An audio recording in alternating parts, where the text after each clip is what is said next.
A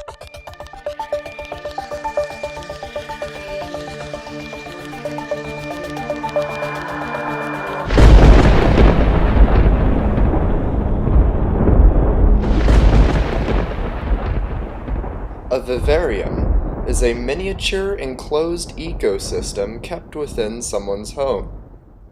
The purpose of a vivarium is to capture a bit of nature and bring it indoors to enjoy and observe. A healthy vivarium is required to keep tropical pets like poison dart frogs. Poison dart frogs are small, colorful animals from the Amazon rainforest. Most live on the forest floor and eat tiny insects. Dart frogs make terrific pets, but also require a very specific environment. Creating a dart frog habitat requires several items. A glass aquarium. Most sizes will work, but more than 30 gallons is preferable.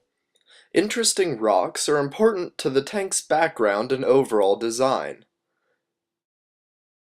100% silicone rubber is used to hold rocks to the back of the tank.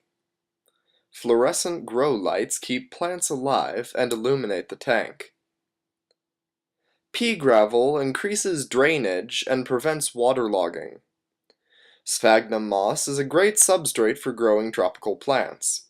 Aluminum mesh separates sphagnum moss from the drainage layer. Last but not least, good tropical plants are essential for creating a proper tropical environment.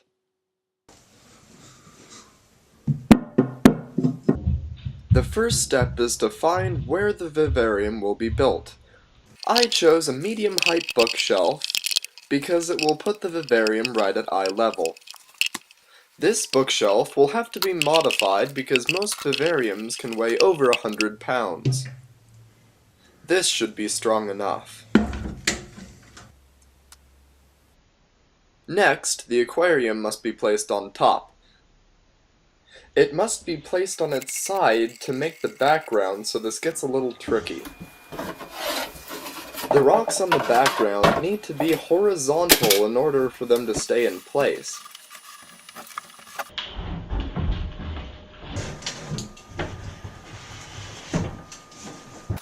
Next is the placement of the rocks. I prefer to plan out where I'm going to put the rocks before I actually glue them in. This allows me to decide exactly where each one shall be. I rubbed sandpaper over the back pane of glass.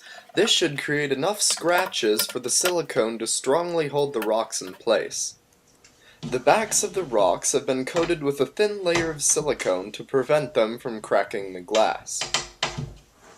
Silicone rubber is an extremely strong bonding material that is used extensively in vivariums. One of its downsides are that anything that is coated in it will continue to slide down the glass unless it's perfectly flat. This is a slight problem in my enclosure because it is at a partial angle. Silicone rubber is one of the very few bonding materials that is completely inert when cured.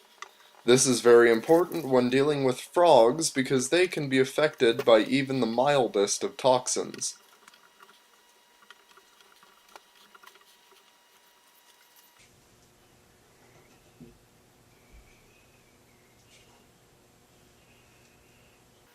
After curing overnight, the other rocks are ready to be placed.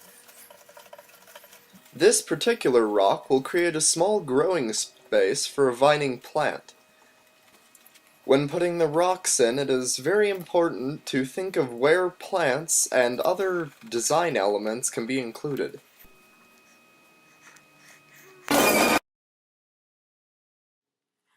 This particular rock will create a shelf to support a decorative branch I plan to add to the enclosure.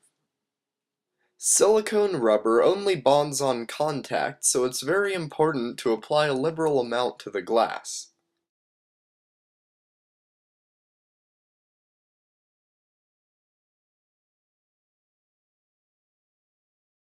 The final step of creating a great background is to texture the still wet silicone. This is achieved by pouring crushed rocks over the silicone before it cures. The rocks embed into the liquid silicone and improve its look significantly.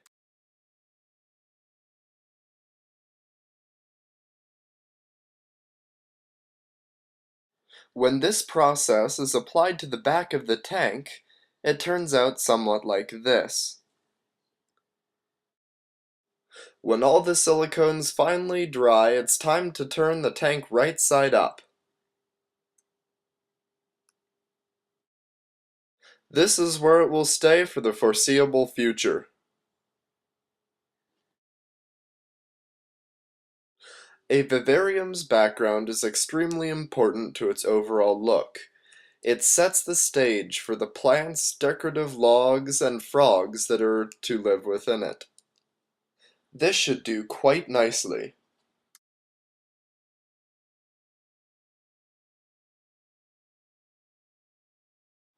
A two-bulb fluorescent light hood should maintain all the plants in the tank and allow the frogs to be seen for most of the day.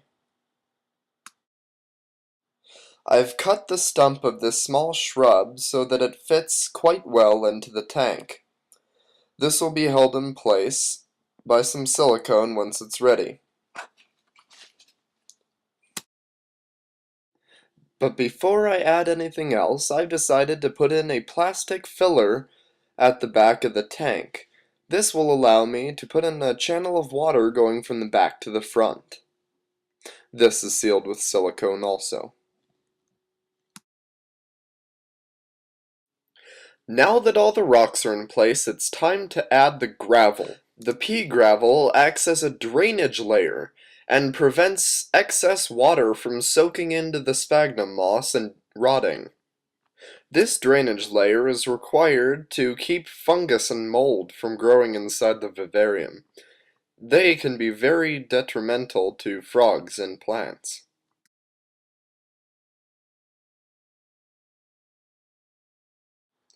A sheet of aluminum mesh separates the sphagnum moss from the drainage layer.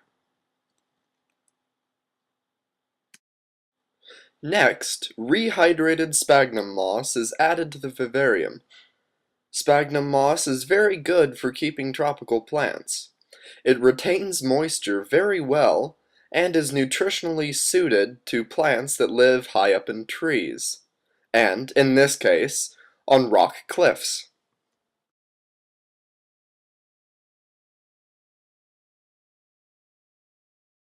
The natural appearance of the tank can be improved by tucking the moss into every nook and cranny.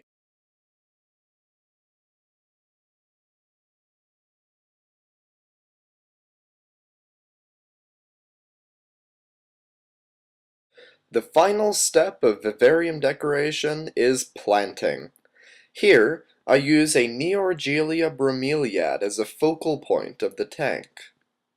It is placed in relatively 1/3 of the tank, so as to follow the rule of thirds.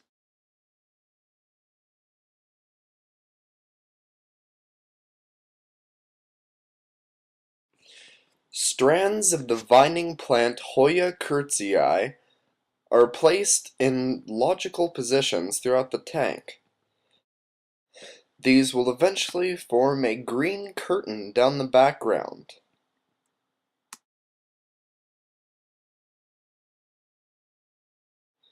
Cuttings of wandering Jew are placed throughout the bottom of the tank.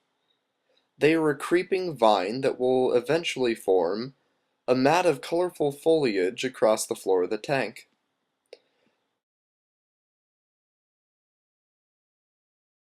The final addition is a healthy satin pothos plant that will slowly creep down the background to the soil layer.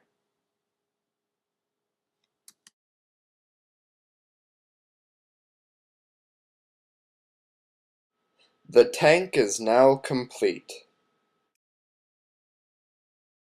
This tank is now a fully functional dart frog habitat.